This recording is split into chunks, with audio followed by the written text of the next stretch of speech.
Today, I'm having a drinking party at home with friends, so get things ready. I received a text message from my husband, who has consistently had a bad attitude towards me while I'm bedridden with severe morning sickness. I quickly replied, "I can't do it, it's too sudden." I didn't get a response, so I tried calling, but my husband never answered. I had reached my limit. I won't forgive him for his previous attitude or for today's drinking party. I'm going to punish him. And then I put my plan into action. Around 6 p.m., my husband returned home with many footsteps behind him. Hey, what are you doing sleeping? Didn't I tell you we're having a drinking party today? You haven't prepared anything at all. Daryl came into my bedroom and yelled at me, and I answered him, dizzy and unable to get up. That's why I said it's impossible. Hey, just get up. Hurry up and get out the booze. I smiled in place and replied, "Is that all you want to say?" After that, my husband realized everything and began to tremble.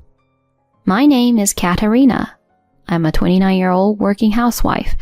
After graduating from the university's science department, I joined Narration, a small machinery manufacturer. Despite being small, it possesses a strong technical expertise and is a highly respected presence in the industry, with a high job acceptance rate. During the interview, Daniela, the female president and representative of the company, told me, "It's unusual for women to want to join our company. Your university grades are excellent. I've interviewed you and found you to be a great person, and I'd like to invite you to join our company." Oh, thank you so much. I will definitely strive to be of great value once I join. Work hard from now on, okay? From that moment, the president became my role model. In getting the job offer from Narration, which was my first choice, became the happiest event of my life. Working here was hard, but also fun. I wasn't underestimated because I was a woman, and I was entrusted with significant tasks, allowing me to see my skills improve over time. In my third year at the company, I was approached by Daryl, the sales department manager, at a social gathering. Was there ever a girl like you in the R&D department? It's rare for a girl to join our company. I was nervous as Daryl approached me in a casual manner. After all, he's the biological son of the president and the executive director. It's widely rumored within the company that he's the next successor. I was nervous talking to Daryl at the time, but for some reason he seemed to like me. You're like a serious and modest person. Quite refreshing. Hey, how about going out for a meal next time? Thus, Daryl and I started going out to dinner together. Daryl has a liberal arts degree, which is unusual for our company, and he is a good communicator. He seemed to have a personality suited to sales. In fact, he seemed pretty good at his job. Daryl's lighthearted, or rather cheerful personality was also refreshing to me. They say people are drawn to what they don't have, and I was no exception. We dated for about a year and a half, and eventually Daryl proposed to me. Katerina, let's get married. Please accept my proposal. Daryl, thank you. I'm very happy. I happily accepted the ring that Daryl offered. As I gazed at it with delight, Daryl teasingly said, "By the way, isn't this what they call a Cinderella story? Marrying the future company president?" Well, I'm not marrying you just because you're the president's son. Oh, that's right, isn't it? Well, from now on, please take care of me, Katerina. Afterward, we first went to meet my parents. My rural parents were delighted and gave their approval for the marriage. Next, it was time to visit Daryl's parents. The president, or rather my mother-in-law, beamed at me. "I remember you from the interview, and I've heard that you're competent within the company. Bringing home someone like that as your wife is quite a catch, Daryl." My father-in-law also welcomed me with a quiet smile and gave his approval for the marriage. After some small talk, my mother-in-law suddenly turned serious. "Katerina, I'm thinking of making Daryl the next successor, but he has a bit of a carefree side to him, so I want you to educate him." "Come on, Mom." "You too, Daryl. Having a family means you have more to be protective. It won't be business as usual. Treat Katerina well. I understand. Mom, Dad, I look forward to your support from now on. I greeted them in this way. A while later, we had our wedding. We invited all the employees and had a grand celebration. Later, my mother-in-law presented us with a gift for our wedding. We began living together in a single-family house. I thought that our happy married life was about to begin, but I soon encountered a problem. Daryl was the type who didn't do any household chores. He had experience living on his own, so he should have been capable. But he didn't even press a button on the washing machine. While I was doing all the household work, he would lie on the sofa watching TV. I also had my job to attend to, so taking on all the household chores was honestly a burden. When I lived alone, I could get away with making a simple dinner and doing the cleaning on the weekend, but it was different when living with a husband. After 3 months of living like that, with only me doing the housework, I finally complained to Daryl. Hey, Daryl, I have a favor to ask. Can you help out a bit more with household chores? Daryl, without taking his eyes off the TV, responded like this. Huh? Can't you just keep doing the chores like before? I'm tired from work. I work too. It's not fair that I'm the only one responsible for household chores. This is unreasonable. What's unreasonable about it? I'm the next company president, you know. Are you suggesting that such an important figure should do household chores? That's what's unreasonable. I was left speechless. Regardless of whether Daryl would become the next company president or not, isn't family separate from work? When I tried to convey this, Daryl's expression soured. Katerina, you came here as a bride, right? Household chores should be done by women. Was this his true opinion? I was in shock at his outdated statement, and Daryl casually said, Right, I'm inviting friends over from now. Do we have any alcohol? What? From now? Make sure you can entertain my friends properly. You're my wife, after all. My concern wasn't just that my husband wouldn't help with household chores. Daryl frequently invited his college friends over to our house for parties.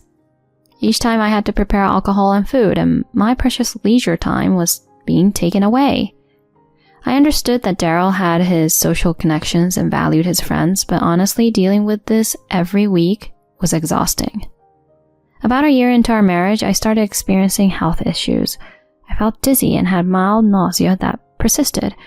I decided to go to the hospital thinking it might be something serious. To my surprise, I was informed that I was pregnant. Overjoyed, I shared the news with my husband, and he was equally thrilled. Katerina, is it a boy or a girl? You're getting ahead of yourself, Daryl. But I'm really looking forward to it. I'm so happy. I genuinely felt glad to see the happiness on my husband's face.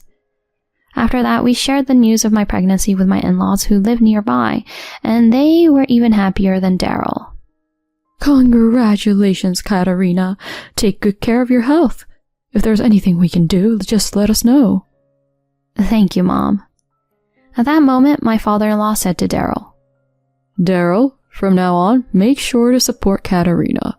Reduce those drinking parties and come back home early to be by her side. I understand, Dad. It seemed that Daryl had a hard time saying no to my in-laws. Since he seemed so amenable, I thought everything would be fine. However, Daryl continued to have parties with friends at the same pace as before. I asked him to stop inviting friends to our home during this critical time. He stopped inviting friends to our home, but he began going to bars instead. Each time he would come home late at night heavily intoxicated. I was becoming frustrated, but I didn't say anything. After a while, my morning sickness became severe. I was dizzy all day and vomited multiple times. Even the slightest strong smell would make me throw up. Whether I ate or not, I couldn't avoid vomiting up stomach acid. In this state, it was impossible for me to work, and gradually I couldn't go to work at all. One day, while taking a half day off and resting at home, I received a message from my mother-in-law. Katerina, I asked your boss about your condition. It seems your morning sickness is quite severe. Yes, it's true. I'm really sorry that I can't work properly. It's all right. How about taking a leave of absence until your morning sickness settles, or better yet, until you give birth? A leave of absence? Yes, your health is essential right now. Don't worry, your place is secure, and this would be the best choice for the time being. Thank you, Mom. No, thank you, President. I'll do that. So it was decided that I would take a leave of absence until giving birth. When I informed Daryl about this, he frowned. Huh? A leave of absence due to morning sickness? I've never heard of that. It can't be helped. I'm genuinely not feeling well. But never mind. Since you're not going to work, at least make sure the household chores are perfect, alright? Huh? I was surprised, and Daryl continued. Of course. Lately you've been slacking with meals, right? I've noticed. But I'm trying my best. I'm doing everything I can because strong smells make me nauseous. How can you have a child like that? Since you're in a housewife-like situation now, make sure the household chores are perfect. Got it? Ordinarily, when a wife is suffering from morning sickness, a husband in the right mind would help with chores or bring her suitable food. But Daryl didn't do any of that. Instead, he went out drinking almost every night and ordered me to maintain perfect housekeeping while I could hardly stand. I was deeply disappointed by Daryl's attitude. Weeks passed, but my morning sickness didn't subside. It actually peaked. During that time, Daryl returned home once again heavily intoxicated. He didn't even take off his suit and started snoring on the sofa. I sighed and began cleaning up the mess my husband had made. I picked up a phone from the floor and saw the screen. There was a text message that went like this. Daryl, thanks for coming to the bar again today. I'll be waiting for you tomorrow. The sender's name is Jasmine. It's clear from this message that Daryl has become quite close to the bartender. I felt my anger rising. How could he flirt with a bartender while I was suffering from morning sickness? I thought about waking Daryl up, but he was deep asleep, so I gave up for the day. Instead, I took a screenshot of the message. A week later, the morning sickness was particularly bad and I was down for the morning. Then I got a call from Daryl in the evening. Today I'm having a drinking party at home with friends, so get ready. I quickly replied that it was impossible. When I didn't get a response, I called him, but he didn't answer. I had reached my limit. He didn't understand how severe my morning sickness was, and he wanted to have a gathering at our home after spending time at a bar. I couldn't let this go. I decided to teach him a lesson. I contacted someone, and around 6 p.m., Daryl returned home with a group of friends. Hey, why are you sleeping? I told you we're having a gathering today. You haven't prepared anything.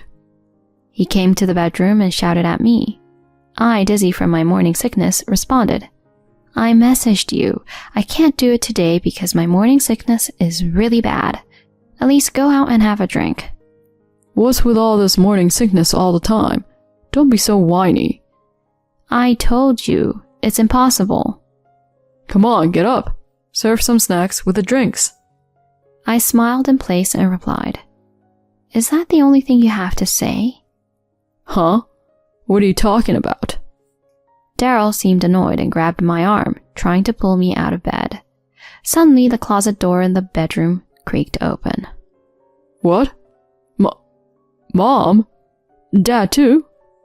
That's when my father-in-law and mother-in-law, whom I had invited, emerged from the closet. Their faces were beet red, and they had their arms crossed. What? Why are my parents here? What's going on? Realizing he had been overheard, Daryl began to tremble uncontrollably. Then my mother-in-law calmly said, Tell your friends to leave immediately. But... Do it now. Daryl shrank and sent his friends home, leaving only my husband and me with my in-laws. Daryl, sit there. My mother-in-law said sharply, and Daryl with a pale face sat down. My father-in-law continued with a low voice. I've told you multiple times to take care of Katerina while she's pregnant. What the heck is this? Dad, listen, Today was just a one-time thing. My mother-in-law then interjected. I've heard everything from Katerina. You've been going out drinking almost every day since you found out she was pregnant. I even saw your messages. You knew about all of that? You admit it, don't you? And inviting many friends over while your pregnant wife was bedridden due to morning sickness, and then telling her to prepare snacks? Who do you think you are? Watching Daryl shrink under my mother-in-law's scolding, I almost burst into laughter. Start by apologizing to Katerina. My father-in-law said sharply, and Daryl bowed his head to me. Katerina, I'm sorry for everything, but I was genuinely happy about the baby. That's the truth. And about the drinking gatherings, my friends invited me, saying they wanted to celebrate the pregnancy. No more excuses, my mother-in-law shouted, and Daryl bowed his head to me again, tears in his eyes. I'm sorry, Katerina. Please forgive me. I promise to be a better husband from now on. My mother-in-law sighed. I never thought you could be such a fool. I will respect Katerina's decision regarding the future, but we'll drop the talk of you becoming the heir. What? Mom, you can't. Be silent. All you can do is follow Katerina's decisions. All three of them turned their attention towards me, and I quietly said, Daryl, I'll spare you from divorce, but until the child is born, we'll be living separately. Separation?